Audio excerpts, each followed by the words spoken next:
Hello students, how are you? I hope you're fine. Today is our first lecture of English and I am going to start from the composition part of English. You have written many essays and many paragraphs in your previous classes and you know what is paragraph and what is an essay. But I will start from the definition and I will tell you how to write an essay, what is an essay and how to write an essay. ऐसे basically आप उर्दू में अगर उसको देखें तो उर्दू में उसको कहा जाता है मज़मून नवीसी, ठीक है।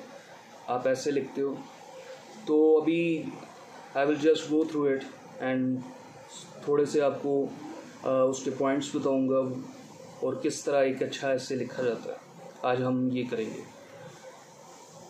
And I will share kindly I will request you all to download Adobe reader.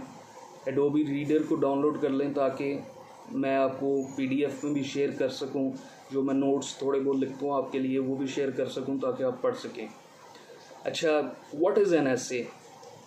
A long connected piece of written composition.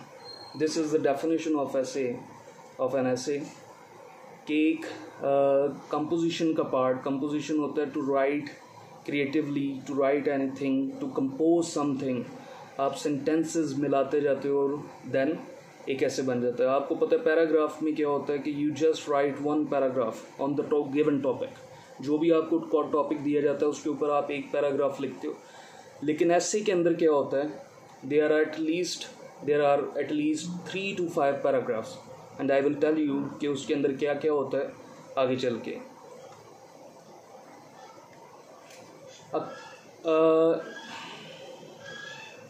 अगर हम बात करें कि स्टेप्स, अगर ऐसे के स्टेप्स देखे जाएं कि क्या कौन से वाले स्टेप्स होंगे ऐसे लिखने के लिए, तो ऐसे राइटिंग में सबसे पहले आप स्टेप क्या चूज़ करते हो कि चूज़ अ टॉपिक। सबसे पहले आप देखते हो कि किस टॉपिक पे मैं लिखना चाहता हूँ या चाहती हूँ। देन उसको आप ब्रेनस्टॉर्मिंग करते हो।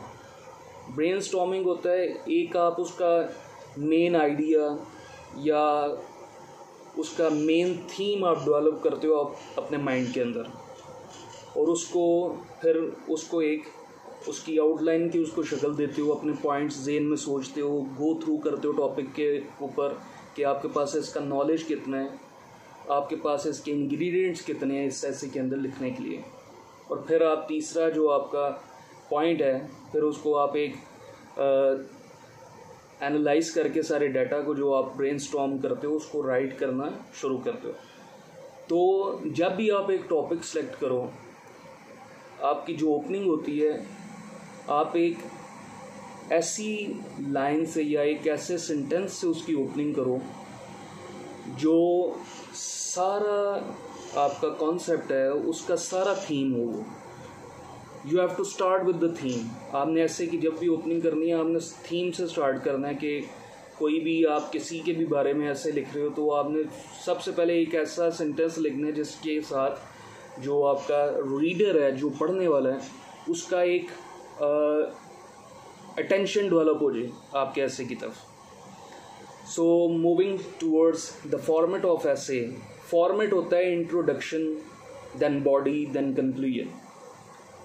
यूजुअली इंट्रोडक्शन या इंट्रोडक्टरी पैराग्राफ जो आप कहते हो, जिसको इट कंसिस्ट ऑफ 3 to 4 और 5 लाइन्स मैक्सिमम, जिसके अंदर आप इंट्रोडक्शन देते हो कि जो आपने टॉपिक सेलेक्ट किया है उसके आप लिखने के हवाले उसके बारे में और क्या है वो टॉपिक, ठीक है, उसके बारे में आप बात करते हो। फिर आप बॉडी पे आ जाओ तो which consist of 1 to 3 paragraph.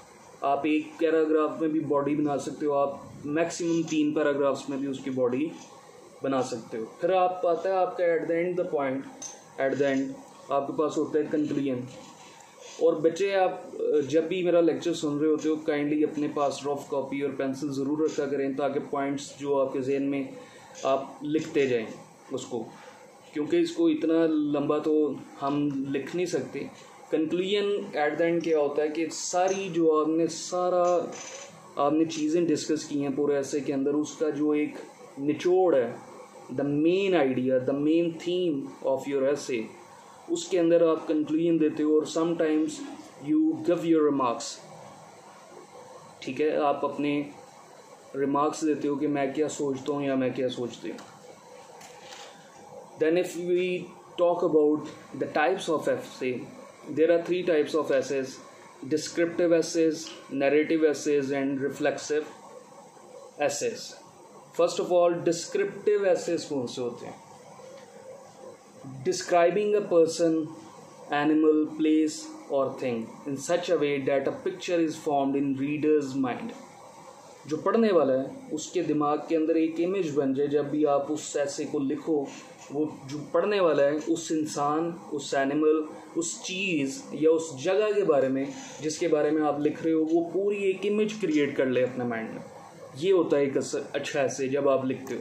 और आपका ओपनिंग जो है इतनी अच्छी इंट्रोडक्टरी, आपका पैराग्राफ ही इतना अच्छा होना चाहिए कि कोई भी आपका पूरा ऐसे पढ़े बगैर छोड़े ना. ठीक है. और कहते हैं ना, जो फर्स्ट इम्प्रेशन होता है is the last impression. First impression is the last impression उसको कहते हैं, क्योंकि आप इंट्रोडक्टरी अच्छा लिखोगे तो आपका आगे भी चलता रहेगा. देन हम अगर नैरेटिव एसेज की बात कर रहे हैं, आल्दो आपने ये जो डिस्क्रिप्टिव एसेज हैं आपने लिखे भी हैं प्रीवियस क्लासेस में. आपने पर्सनालिटीज़ के ऊपर एसेज लिखे हैं, कायद आज़म, ठीक है, अल्लामा इकबाल, सर सैयद अहमद ख़ान, ठीक है, इस तरह की जो बड़ी पर्सनालिटी हैं, मोहम्मद अली जिन्ना, ठीक है, हमारे कायद आज़म, उनके बारे में आप लिख चुके हैं डिस्क्रिप्टिव एसेज. फिर होता है नैरेटिव एसेज, ये भी आप कर चुके हैं. I think you have written about the Eid ul Azha and Eid ul Fitr. आप ईद्स के बारे में लिख चुके हैं. You have written on this topic. ये क्या करता है, नैरेटिव एसेज क्या करते हैं, describe some events like marriages, festivals. आप इसके अंदर डिस्क्राइब करते हो किसी इवेंट को जो आपने अटेंड किया हो या आप गए थे, या कोई इवेंट किसी रिलीजियस एक्टिविटीज़ में आता है वो आप अटेंड करते हो. जिस तरह ईद उल फित्र आप लिखते हो, आप ईद उल अज़हा का लिखते हो, मैरिजेस सेरेमनीज़, आप जो भी आपने चीज़ कोई अटेंड की हो, कोई इवेंट वगैरह, उसको आप डिस्क्राइब करते हो अपनी वर्डिंग के अंदर इन एसेज में. फिर हम अगर रिफ्लेक्टिव एसेज देख लें, last branch, it contains thoughts of a person such as morning walk and pollution etc. देखें भाई, रिफ्लेक्टिव एसेज के अंदर आप क्या करते हैं, यू राइट योर थॉट्स. आपको कोई टॉपिक देता है, लेट्स सपोज साउंड पोल्यूशन, उसके ऊपर आपकी जो थॉट्स हैं कि इसके एडवांटेजेस, इसके डिसएडवांटेजेस, पोल्यूशन होता क्या है, इंट्रोडक्टरी पैराग्राफ आपका ये हो जाता है.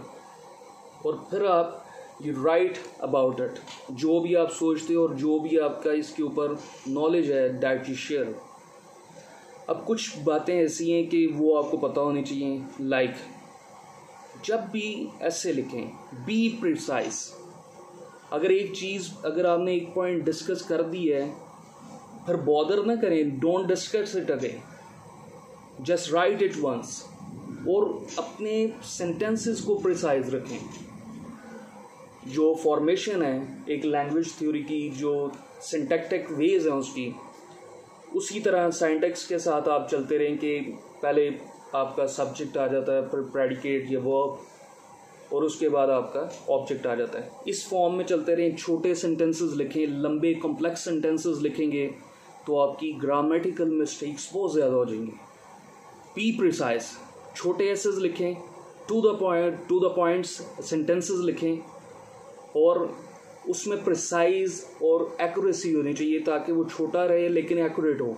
उसमें ग्रामेटिकल मिस्टेक्स आपकी कम निकलें, कम से कम निकलें.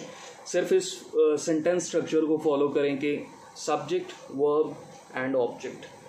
We will further discuss on it. हम जब ग्रामर का काम करेंगे इंशाल्लाह, ग्रामर, टेंसेस वगैरह के अंदर आपको ये सारा मैं समझाऊंगा. अच्छा, क्वालिटीज़ ऑफ अ गुड ऐसे अगर हम देख लें कि उसके अंदर होता क्या है. सबसे पहले तो जो आपको जब टॉपिक दिया जाए, you have to think about it. ये मैं पॉइंट्स आपको शेयर भी कर दूंगा ग्रुप के अंदर, ठीक है, एज अ पिक्चर और इन PDF फॉर्म. फिर thoughts and question that arise in your mind, the questions which arises in your mind, उसको आंसर करें, उसका जवाब लिखें.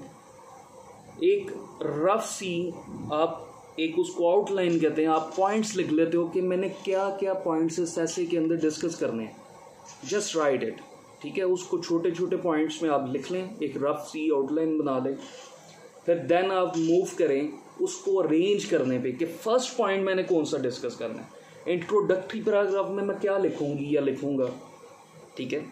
फिर उसको arranging them in a logical sequence कि chain, essay is a chain, आप चेन बनाते हो from sentence to sentence, from point to point, point से पॉइंट लिंक करना चाहिए और मैच करते करते एक अच्छा ऐसे आपका फॉर्म हो जाता है।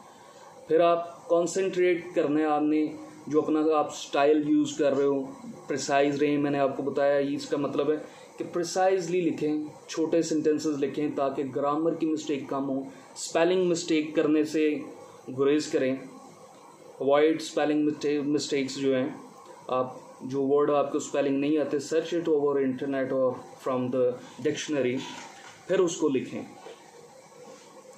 क्रिएटिव एंड अरेस्टिंग इंट्रोडक्शन आपका इंटरेस्टिंग होना चाहिए, एक क्रिएटिव होना चाहिए और एक अरेस्टिंग मीन्स कि कोई भी आपका इंट्रोडक्टरी पैराग्राफ पढ़े तो वो वहाँ पे अरेस्ट हो जाए, वो ये करे ही ना कि हम इसको छोड़ के कोई और ऐसे पढ़ें। आपका ओपनिंग ऐसी होनी चाहिए कि वो उसका ऐसा माइंड डेवलप हो, उस चीज़ की तरफ इंटरेस्ट डेवलप हो कि वो पूरा आपका ऐसे पढ़े। और मीनिंगफुल कंक्लूजन होना चाहिए आपका, जिसके अंदर मीनिंग हो, कंक्लूजन के अंदर आपके आइडियाज़ हों, आपका सारा कंक्लूसिव पैराग्राफ हो, सारा जो आपने चीज़ें डिस्कस की हैं एट द एंड उसको आप जॉट डाउन करें छोटे से पैराग्राफ में। सो आज की वीडियो काफ़ी बड़ी हो गई है, लेक्चर काफ़ी लंबा हो गया, ये मैं आपको PDF में शेयर कर देता हूँ। और आज आपका काम ये है, जो होमवर्क है आपके लिए, राइट अबाउट एनीथिंग, जो भी आप लिखना चाहते हो, but it should be your own creative writing. सिर्फ ये चीज़ फॉलो करनी है कि लिखना होता है, मिस्टेक्स होती हैं होने दें, पिक अ टॉपिक, कोई भी टॉपिक लें, ये असाइनमेंट आपकी, you have to write it down with pen और पेंसिल रफ कॉपी पे, then you have to screenshot it, picture लें उसकी और मुझे भेज दें। I will check it and I will let you know कि आपकी किस चीज़ की ज़्यादा मिस्टेक्स हो रही हैं, then I will focus on that thing. Grammar की आपकी कौन सी चीज़ें कमज़ोर हैं, आई विल फोकस और हम उसके ऊपर इंशाल्लाह वर्क करेंगे। Thank you.